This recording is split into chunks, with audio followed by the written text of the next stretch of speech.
Hi friends, എല്ലാവർക്കും AG's ക്രിയേഷൻസിൻ്റെ പുതിയൊരു എപ്പിസോഡിലേക്ക് സ്വാഗതം. നിങ്ങളെല്ലാവരും ആദ്യമായിട്ടാണ് ഈ ചാനൽ കാണുന്നതെങ്കിൽ സബ്സ്ക്രൈബ് ചെയ്യാൻ മറക്കരുതേ.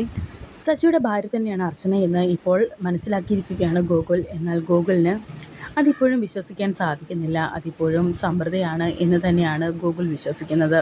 സമൃദ്ധിയെ വിട്ടുകൊടുക്കാൻ ഗോകുലിന് സാധിക്കുന്നില്ല. ഓരോ തവണയും അവളെന്നെ സ്നേഹത്തോടെ നോക്കുമ്പോൾ എൻ്റെ നെഞ്ച് പിളരുകയായിരുന്നു. അവളുടെ ഓർമ്മകൾ തിരിച്ചു വരാതിരിക്കാൻ ഞാൻ ഒരുപാട് ആഗ്രഹിച്ചിരുന്നു സച്ചി. അത് ചതിയാണെന്ന് എനിക്കറിയാം. എങ്കിലും സച്ചി വിശ്വസിക്കണം.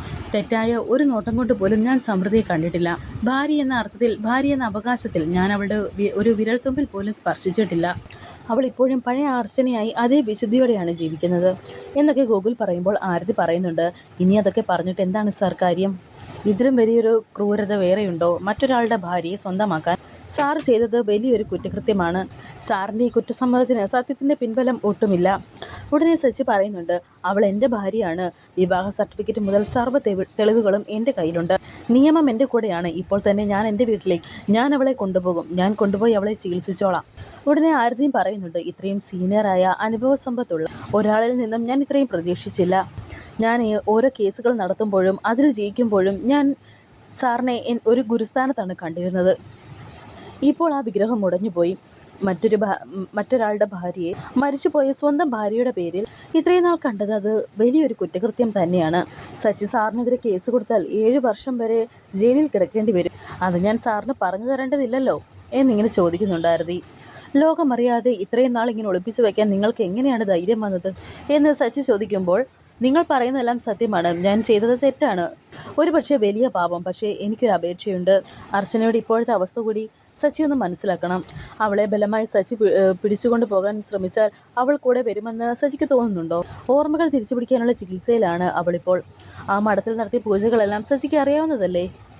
സച്ചി ആരാണെന്ന് പോലും അറിയാത്ത ഒരു ഭാര്യയെ ഇപ്പോൾ വീട്ടിലേക്ക് കൊണ്ടുപോയിട്ട് എന്താ കാര്യം? നിങ്ങളെ കണ്ട് അവൾ ഭയന്നോടിയാൽ സച്ചിക്കത് സഹിക്കാൻ സാധിക്കുമോ എന്നും ഗോകുൽ ചോദിക്കുന്നുണ്ട്. ഉടനെ ആരതി പറയുന്നുണ്ട്, സാറ് പറഞ്ഞത് ശരിയായിരിക്കാം എന്നിങ്ങനെ പറയുമ്പോൾ ഗോകുൽ പറയുന്നുണ്ട്, ശരിയായിരിക്കാം എന്നല്ല, ശരിയാണ്, അതാണ് സത്യം. അവൾക്ക് സച്ചി അറിയില്ല.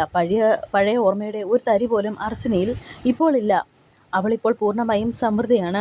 അവളുടെ ഉറച്ച ബോധ്യത്തിലും വിശ്വാസത്തിലും എല്ലാം ഞാനാണ് അവളുടെ ഭർത്താവ്. അത് മാറ്റിയെടുക്കാൻ എനിക്ക് കുറച്ച് സമയം വേണം. സച്ചിയുടെ അർച്ചനയെ ഞാൻ തിരിച്ചു തരാം.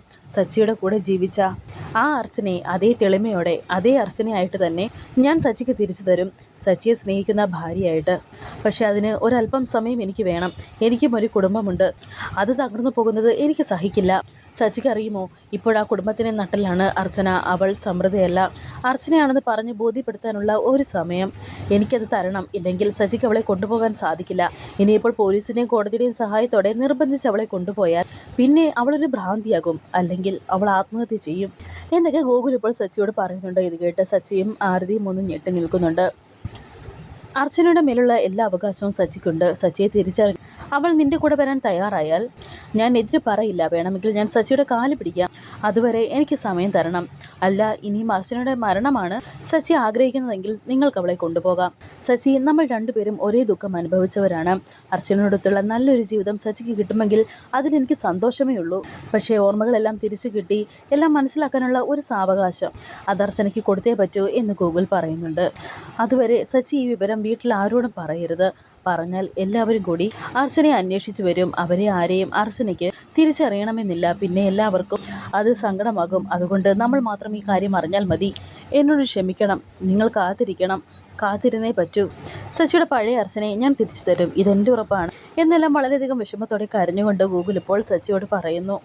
അങ്ങനെ ഇപ്പോൾ വളരെയധികം വിഷമത്തോടെ അവിടെ നിന്ന് പോകുന്നുണ്ട് ഗോകുൽ. എന്നാൽ ഗോകുൽ ഇതുവരെ ആ കുഞ്ഞിൻ്റെ കാര്യം പറഞ്ഞിട്ടില്ല. ഗൗരിമോളുടെ കാര്യം, ഗൗരിമോള് തൻ്റെ കുഞ്ഞാണ് എന്ന് ഗോകുൽ പറയുന്നില്ല. അതുപോലെ തന്നെ സച്ചിയും കുഞ്ഞിൻ്റെ കാര്യം ഒന്നും തന്നെ ചോദിക്കുന്നില്ല. സച്ചിയും അർച്ചനയും വിശ്വസിക്കുന്നത് അത് അവരുടെ മകൾ തന്നെയാണെന്നാണ്. എന്നാൽ ഗോകുലിൻ്റെ കുഞ്ഞാണ് എന്ന് അവർക്കറിയില്ല. ഗോകുൽ പോയതിനു ശേഷം ആരതി ഇപ്പോൾ സച്ചിയോട് സംസാരിക്കുന്നുണ്ട്. സച്ചി, ഗോകുൽ സാറിൻ്റെ ഈ വാക്കുകളിൽ സത്യമുണ്ട്. തൽക്കാലം കാത്തിരുന്നേ പറ്റൂ എന്ന് പറയുന്നു. അങ്ങനെ ഇപ്പോൾ വളരെയധികം സങ്കടത്തോടെ തന്നെ ഒരു പ്രതീക്ഷയോടെ തന്നെ നിൽക്കുന്നുണ്ട് സച്ചി. ശേഷം ഇപ്പോൾ കാണിക്കുന്നത് അർച്ചനയാണ്. അർച്ചന റൂമിലിരുന്ന് തുണിയൊക്കെ മടക്കിക്കൊണ്ടിരിക്കുകയാണ്. ഈ സമയത്താണ് ഇപ്പോൾ ശോഭന അവിടേക്ക് വരുന്നത്. ഗോകുൽ വരേണ്ട സമയം കഴിഞ്ഞല്ലോ, അവനെന്ത് ഇത്രയും നേരമായിട്ടും എത്താത്തത്? സാധാരണ എല്ലാ ദിവസവും ഇതിനു മുൻപേ വരുന്നതല്ലേ? അവൻ മോളോട് വല്ലതും പറഞ്ഞിരുന്നോ എന്നൊക്കെ ഇങ്ങനെ ശോഭന അർച്ചനയോട് ചോദിക്കുന്നുണ്ട്. ഉടനെ അർച്ചന പറയുന്നുണ്ട്, ഇല്ല, എന്നോടൊന്നും പറഞ്ഞിട്ടില്ല. ഓഫീസിൽ എന്തെങ്കിലും തിരക്ക് കാണും, അതുകൊണ്ടായിരിക്കും താമസിക്കുന്നത് എന്ന് പറയുന്നു. എങ്കിൽ പിന്നെ അവനൊന്ന് വിളിച്ചു പറഞ്ഞൂടെ? ബാക്കിയുള്ളവനെ ഇങ്ങനെ തീറ്റിക്കുന്നത് എന്തിനാ എന്നൊക്കെ ഇങ്ങനെ ചോദിക്കുന്നുണ്ട്. ഇപ്പോൾ വളരെയധികം ടെൻഷനോടെ തന്നെ ചോദിക്കുന്നുണ്ട് ശോഭന. ഇത് കേട്ട് അർച്ചന ചോദിക്കുന്നുണ്ട്, അമ്മേന്തിനാ ഇങ്ങനെ ടെൻഷൻ അടിക്കുന്നത്? ഗോകുൽ കുഞ്ഞൊന്നും അല്ലല്ലോ. ഓഫീസിലെ ജോലിയൊക്കെ കഴിയുമ്പോൾ ഗോകുൽ ഇവിടേക്ക് തന്നെ വരും എന്നൊക്കെ അർച്ചന പറയുന്നു. കുറച്ച് ദിവസമായി എനിക്ക് വല്ലാത്ത മനപ്രയാസമാണ്. അന്നൊരുത്തൻ ഇവിടെ വന്ന് പ്രശ്നമുണ്ടാക്കിയിട്ട് പോയില്ലേ, ആ ഡ്രൈവർ, ആ സച്ചി എന്നൊക്കെ ശോഭന ചോദിക്കുമ്പോൾ അർച്ചന ചോദിക്കുന്നുണ്ട്, ആ പ്രശ്നമൊക്കെ അന്നത്തോടെ തീർന്നതല്ലേ?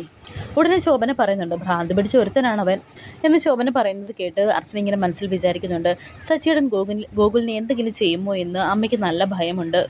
സച്ചിയേടൻ ഒന്നും ചെയ്യില്ല എന്ന് പറഞ്ഞ് അമ്മയെ സമാധാനിപ്പിക്കാൻ എനിക്ക് കഴിയില്ലല്ലോ, അത് കൂടുതൽ സംശയത്തിനിടയാക്കും എന്നൊക്കെ മനസ്സിൽ വിചാരിക്കുന്നു. എന്നിട്ട് പറയുന്നുണ്ട്, അമ്മ പേടിക്കണ്ട, അങ്ങനെയൊന്നും സംഭവിക്കില്ല എന്ന് അർച്ചന പറയുമ്പോൾ, മോളെങ്കിൽ ഗോകുലിനെ ഒന്ന് വിളിക്കുക എന്ന് ശോഭന ഇപ്പോൾ അർച്ചനയോട് പറയുന്നുണ്ട്.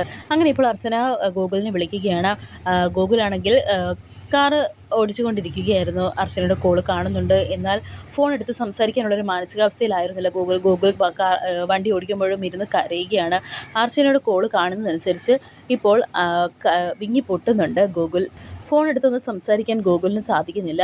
ഫോൺ ബെല്ലടിക്കുന്നുണ്ട്, പക്ഷേ എടുക്കുന്നില്ല എന്ന് അർച്ചന ശോഭനയോട് പറയുന്നുണ്ട്. എന്നിട്ടിങ്ങനെ മനസ്സിൽ വിചാരിക്കുന്നുണ്ട്, ഇനി അമ്മ കരുതുന്നത് പോലെ എന്തെങ്കിലും സംഭവിച്ചോ എന്നിങ്ങനെ മനസ്സിൽ വിചാരിക്കുകയാണ്. എന്തായാലും എന്നെ കണ്ട കാര്യം ഇതുവരെ സച്ചിയേട്ടൻ വീട്ടിൽ പറഞ്ഞിട്ടില്ല. പറഞ്ഞിരുന്നെങ്കിൽ എല്ലാവരും കൂടി ഇവിടേക്ക് വന്നേനെ എന്നൊക്കെ മനസ്സിൽ വിചാരിച്ചുകൊണ്ട് നിൽക്കുകയാണ് ഇപ്പോൾ അർച്ചന. ഒന്നുകൂടി വിളിച്ചു നോക്കുമോളെ എന്ന് ശോഭന വീണ്ടും അർച്ചനയോട് പറയുന്നുണ്ട്. അങ്ങനെ വീണ്ടും അർച്ചന ഫോണിലേക്ക് വിളിച്ചു നോക്കുകയാണ്. എന്നാൽ എത്ര വിളിച്ചിട്ടും ഗോകുൽ ഇപ്പോൾ ഫോൺ എടുക്കുന്നില്ല. ഗോകുൽ വണ്ടി ഓടിക്കുമ്പോഴും ഇപ്പോഴും ഗോകുലിൻ്റെ മനസ്സിൽ സച്ചി അർച്ചനയുടെ കഴുത്തിൽ കെട്ടിയ ആ ഒരു താലി കെട്ടിയ ആ ഒരു വീഡിയോ, ആ ഒരു രംഗമാണ് മനസ്സിൽ വരുന്നത്. ശേഷം ഗോകുലും അർച്ചനയും ഒത്തുള്ള ആ ഒരു കാര്യങ്ങളൊക്കെ ഇങ്ങനെ ആലോചിക്കുന്നുണ്ട് ഗോകുൽ. അവർ ട്രിപ്പ് പോയ കാര്യങ്ങളും അങ്ങനെയെല്ലാം ആലോചിച്ച് കരഞ്ഞുകൊണ്ടാണ് ഗോകുൽ വരുന്നത്. ഈ സമയം ഇപ്പോൾ അർച്ചനയും ശോഭനയും വളരെയധികം ടെൻഷനോടെ ഇരിക്കുന്നുണ്ട് ഗോകുൽ ഫോൺ എടുക്കാത്തത് കൊണ്ട്. രാജീവിനെ ഒന്ന് വിളിച്ച് പറഞ്ഞാലോ എന്ന് ശോഭന ഇപ്പോൾ അർച്ചനയോട് ചോദിക്കുമ്പോൾ അർച്ചന പറയുന്നുണ്ട്, നമ്മളിപ്പോൾ രാജീവിനെ വിളിച്ച് പറഞ്ഞാൽ രാജീവ് പോലീസുകാരുമായിട്ട് ഇറങ്ങും, അത് ഗോകുൽ ഇഷ്ടപ്പെട്ടെന്ന് വരില്ല. എന്തായാലും കുറച്ച് സമയം കൂടി നമുക്ക് നോക്കാം. ഗോകുൽ വരും, അമ്മ ധൈര്യമായിട്ടിരിക്കുക, ഞാൻ ഒന്നുകൂടി വിളിച്ചു നോക്കാമെന്ന് പറഞ്ഞ് അർച്ചന വീണ്ടും ഗോകുലിനെ വിളിക്കുകയാണ്. എന്നാൽ ഗോകുൽ ഇപ്പോൾ ഒരു സ്ഥലത്ത് ചെന്ന് ഇങ്ങനെ സ്വസ്ഥമായി ഇരിക്കുന്നുണ്ട്. ഗോകുലിൻ്റെ മനസ്സ് നിറയെ ഇപ്പോൾ അർച്ചനയാണ്. അർച്ചനയും ഗൗരിമോളും ഒത്തുള്ള ആ ഒരു പഴയ സന്ദർഭങ്ങൾ, അവർ ഒരുമിച്ച് ജീവിച്ച ആ ഒരു കാര്യങ്ങളൊക്കെ ഇങ്ങനെ ആലോചിച്ചിരിക്കുകയാണ് ഗോകുൽ ഇപ്പോഴും കരയുന്നുണ്ട്. ഒരു മനസ്സമാധാനവും ഇപ്പോൾ ഗോകുലിന് കിട്ടുന്നില്ല. അങ്ങനെ ഇപ്പോൾ ഗോകുൽ വീട്ടിലെത്തിയിരിക്കുകയാണ്. എന്നാൽ അകത്തേക്ക് കയറുന്നില്ല, പുറത്ത് തന്നെ ഇങ്ങനെ നിൽക്കുന്നു. എന്തു പറ്റി, എന്താ ഇവിടെ തന്നെ നിന്നത്, അകത്തേക്ക് കയറാൻ ബാ എന്നൊക്കെ പറഞ്ഞ് അർച്ചന ഇപ്പോൾ ഗോകുലിനെ വിളിക്കുന്നുണ്ട്. എന്നാൽ ഗോകുൽ പറയുന്നു, താൻ പൊയ്ക്കോളൂ, എനിക്ക് നല്ല തലവേദനയുണ്ട്, ഞാനിവിടെ കുറച്ച് സമയം നിൽക്കട്ടെ, എന്നിട്ട് വരാം എന്നൊക്കെ പറയുമ്പോൾ അർച്ചന പറയുന്നുണ്ട്, എന്നാൽ പിന്നെ ഞാൻ പോയി തലവേദനയ്ക്കുള്ള ബാം എടുത്തിട്ട് വരട്ടെ എന്ന് അർച്ചന ചോദിക്കുമ്പോൾ, അത് വേണ്ട, ഇതാരെക്കൊണ്ട് മാറ്റാൻ സാധിക്കില്ല എന്ന് ഗോകുൽ പറയുമ്പോൾ ഗോകുലിൻ്റെ മനസ്സിലെന്തോ വിഷമമുണ്ടെന്ന് ഈ മുഖം പറയുന്നുണ്ട്. എന്താ ഉണ്ടായത്, എന്നോട് പറഞ്ഞൂടെ എന്നൊക്കെ ഇങ്ങനെ അർച്ചന ഗോകുലിനോട് ചോദിക്കുന്നു. അമ്പലത്തിലേക്കെന്നും പറഞ്ഞ് ഞാൻ പോയത് ഗോകുൽ അറിഞ്ഞോ എന്നിങ്ങനെ മനസ്സിൽ വളരെയധികം ടെൻഷനോടെ വിചാരിക്കുന്നുണ്ട് അർച്ചന. ഗോകുൽ, എൻ്റെ ഭാഗത്തു നിന്ന് എന്തെങ്കിലും മിസ്റ്റേക്ക് ഉണ്ടായോ എന്നിങ്ങനെ അർച്ചന ചോദിക്കുമ്പോൾ ഗോകുൽ പറയുന്നു, താൻ എന്ത് ചെയ്യാനാ, താൻ ഈ ലോകത്തിലെ ഏറ്റവും വലിയ പുണ്യമാണ്, തന്നെ കിട്ടിയതാണ് എനിക്ക് ഏറ്റവും വലിയ ഭാഗ്യം എന്നൊക്കെ ഗോകുൽ പറയുമ്പോൾ, ഇവിടെ നിന്ന് പോയപ്പോൾ നല്ല സന്തോഷത്തിലായിരുന്നല്ലോ, പിന്നെ തിരിച്ചു വന്നപ്പോൾ എന്തു സംഭവിച്ചു എന്നൊക്കെ വീണ്ടും അർച്ചന ചോദിക്കുമ്പോൾ ഗോകുൽ പറയുന്നുണ്ട്, ഒന്നുമില്ല, വല്ലാത്ത തലവേദന എന്നും ഗോകുൽ പറയുന്നു. എന്തായാലും അതിൻ്റെ കാര്യം പറഞ്ഞാലല്ലേ അത് പരിഹരിക്കാൻ പറ്റുമോ എന്ന് അർച്ചന ചോദിക്കുന്നുണ്ട്. ഇതൊന്നും ആർക്കും പരിഹരിക്കാൻ സാധിക്കില്ല, നമ്മുടേതെന്ന് കരുതുന്നതൊന്നും നമ്മുടേതായിരുന്നില്ല എന്ന് തിരിച്ചറിയുമ്പോഴുള്ള ഒരു സങ്കടമുണ്ടല്ലോ, അത് ഓർക്കുമ്പോൾ വല്ലാത്തൊരു തലവേദന എന്ന് പറഞ്ഞ് ഇപ്പോൾ അകത്തേക്ക് പോവുകയാണ് ഗോകുൽ. ഇതൊക്കെ കേട്ട് എന്തൊക്കെയോ സംശയങ്ങൾ തോന്നുന്നുണ്ട് ഇപ്പോൾ അർച്ചനയ്ക്ക്. ഈശ്വര, സച്ചിയേട്ടൻ എന്തെങ്കിലും പ്രശ്നം ഉണ്ടാക്കിയോ എന്ന് മനസ്സിൽ വിചാരിക്കുന്നുണ്ട് ഇപ്പോൾ അർച്ചന. ഗോകുലാണെങ്കിൽ സച്ചി പറഞ്ഞ കാര്യങ്ങൾ തന്നെയാണ് ഇപ്പോൾ ആലോചിച്ചുകൊണ്ടിരിക്കുന്നത്. 10 വർഷം ഈ കുടുംബത്തിൽ എൻ്റെ മകളുടെ അമ്മയായി ജീവിച്ചവൾ, അവളുടെ അവകാശി മറ്റൊരാളാണോ? അവളുടെ കഴുത്തിൽ കിടക്കുന്ന ആ താലി സച്ചി കിട്ടിയതാണോ? എനിക്ക് സഹിക്കാൻ കഴിയുന്നില്ല. അർച്ചനയുടെ യഥാർത്ഥ അവകാശി സച്ചിയാണ്. ഞാൻ അവൾക്ക് ആരുമല്ല. അതാണ് സത്യം. പക്ഷേ അങ്ങനെ കരുതാൻ എനിക്ക് സാധിക്കുന്നില്ലല്ലോ എൻ്റെ ദൈവമേ എന്നൊക്കെ ഇങ്ങനെ മനസ്സിൽ വിചാരിക്കുകയാണ് ഗോകുലിന് അർച്ചനയെ വിട്ടുകൊടുക്കാൻ ഒട്ടും തന്നെ സാധിക്കുന്നില്ല. വീണ്ടും ഇപ്പോൾ അർച്ചന ഗോകുലിൻ്റെ അടുത്തേക്ക് വരുന്നുണ്ട്. എന്നിട്ട് ചോദിക്കുന്നുണ്ട്, നല്ല തലവേദന ഉണ്ടല്ലേ, മുഖം കണ്ടാൽ അറിയാം. ഇത് കേട്ട് ഗോകുൽ പറയുന്നുണ്ട്, തല വെട്ടിപ്പുളക്കുന്നത് പോലെ സഹിക്കാൻ കഴിയുന്നില്ല എന്നൊക്കെ ഗോകുൽ പറയുമ്പോൾ, ഞാൻ പാമ്പ് പുരട്ടി തരാമെന്ന് പറഞ്ഞ അർച്ചന ഇപ്പോൾ പാമ്പ് പുരട്ടാൻ ഒരുങ്ങുന്നുണ്ട്. ഗോകുലിന് വേദനകൾ ടെൻഷനുണ്ടോ എന്ന് ചോദിക്കുന്നുണ്ട് അർച്ചന. ഒന്നുമില്ല എന്ന് ഗോകുൽ പറയുന്നു. അങ്ങനെ അർച്ചന പാമ്പ് പുരട്ടിക്കൊണ്ടിരിക്കുന്ന സമയത്ത് പെട്ടെന്ന് തന്നെ ഗോകുൽ അർച്ചനയുടെ കയ്യിൽ പിടിക്കുന്നുണ്ട്. വളരെയധികം ടെൻഷനോടെ തന്നെ നോക്കുന്നുണ്ട് അർച്ചന ഇപ്പോൾ ഗോകുലിനെ. ഞാനൊരു കാര്യം ചോദിച്ചാൽ താൻ സത്യം പറയുമോ? നഷ്ടപ്പെട്ടു പോയ ആ ഓർമ്മ തനിക്ക് തിരിച്ചു വേണോ എന്ന് ചോദിക്കുന്നുണ്ട്. എന്നിട്ട് പറയുന്നു, നമുക്ക് സന്തോഷമായിട്ട് ജീവിച്ചാൽ പോരെ എന്നൊക്കെ ഗോകുൽ ചോദിക്കുമ്പോൾ പെട്ടെന്ന് തന്നെ അർച്ചന കൈ ഇപ്പോൾ പെട്ടെന്ന് മാറ്റുന്നുണ്ട്. ഗോകുൽ എന്താ ഇപ്പോൾ ഇങ്ങനെയൊക്കെ ചോദിക്കുന്നത് എന്ന് അർച്ചന ചോദിക്കുമ്പോൾ, പറയാം, എങ്ങനെ പറയണമെന്ന് എനിക്കറിയില്ല, പക്ഷേ തനിക്ക് എങ്ങനെ മനസ്സിലാകുമെന്നും എനിക്കറിയില്ല. ഒരു പക്ഷിയുടെ കഥ ആയിട്ട് ഇങ്ങനെ കുറേ കാര്യങ്ങളൊക്കെ ഇങ്ങനെ അർച്ചനയോട് പറയുന്നുണ്ട് ഗോകുൽ എന്തിനാണ് ഇപ്പോൾ ഇങ്ങനെയൊക്കെ ഒരു കഥ പറയുന്നത് എന്ന് അർച്ചന ചോദിക്കുന്നുണ്ട്. ഞാനും ഇപ്പോൾ അതേ ഒരു അവസ്ഥയിലാണ്. എൻ്റെ കുഞ്ഞിൻ്റെ അമ്മയാണ് താൻ. ഈ കുടുംബത്തിൻ്റെ നട്ടലിലാണ് താനില്ലാത്ത ഈ ജീവിതം എനിക്ക് ചിന്തിക്കാൻ കഴിയില്ല. അതുകൊണ്ടാണ് ഞാൻ ചോദിക്കുന്നത്, തനിക്ക് പഴയ ഓർമ്മകൾ വേണോ?